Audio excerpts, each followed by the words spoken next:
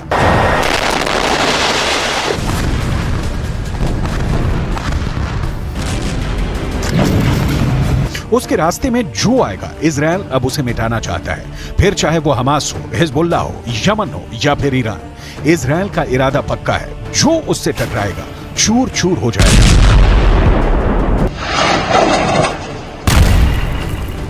इसमें कोई शक नहीं कि ईरान में इजरायल को लेकर इस वक्त बहुत गुस्सा है। ईरान के जनरल अब तक इजरायल की बमबारी को लेकर बहुत आक्रामक भाषण देते आए हैं, लेकिन इजरायल को डरा नहीं पाए।